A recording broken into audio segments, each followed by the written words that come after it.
கண்களை மூடி ஒப்பு கொடுங்களேன், ஒப்பு கொடுங்களேன். இன்றைக்கு கர்த்தர் உங்க வாழ்க்கையில் இருக்கிற பெரிய மரண கட்டை உடைக்க விரும்புகிறார்.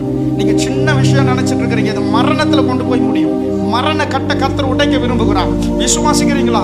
நம்புறீங்கன்னா ஒரு மனதோட கண்ணை மூடி உங்க வாழ்க்கையில நீங்களே, ஏன் எனக்கு இப்படி எல்லாம் நடக்குது, ஏன் இப்படி எல்லாம் நடக்குது, எல்லாத்துலயும் கரெக்டா இருக்கு, இல்ல ஒரு சின்ன விஷயத்தை பிசாசு பிடிச்சி வச்சிருக்கிறான். இன்னைக்கு கண்ணை மூடி, ஆண்டவரே அந்த சின்ன விஷயம் என்னன்னு எனக்கு காட்டுங்க, இப்பவே நான் அதை எடுத்து கொடுத்தேன் ஆண்டவரே. அப்பா, எனக்கு என் வாழ்க்கையில இருக்கிற அந்த பிசாசின் தந்திரமான செயல்கள் வெளியேறட்டும்னு சொல்லுங்க.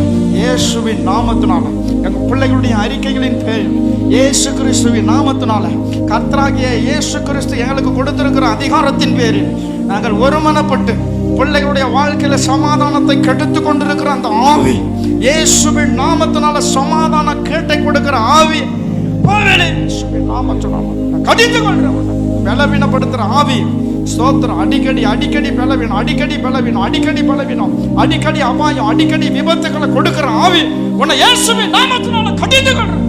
இயேசுவின் நாமத்தினால ஸ்தோத்திரம். இயேசுவின் ரத்தம், இயேசுவின் ரத்தம் பிள்ளைகளுடைய தலைகள் மீது தெளிக்கப்படுவதாக, குடும்பங்கள் மீது தெளிக்கப்படுவதாக.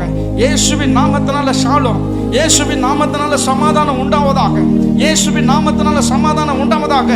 அதிசய தெய்வம், நான் உனக்கு அதிசயம் செய்வேன் என்று கர்த்தர் சொல்லுகிறார். அதிசய தெய்வம், என் நாமம் அதிசயமானவர். எழுதி வைத்துக்கோ, என் நாமம் அதிசயமானவர்.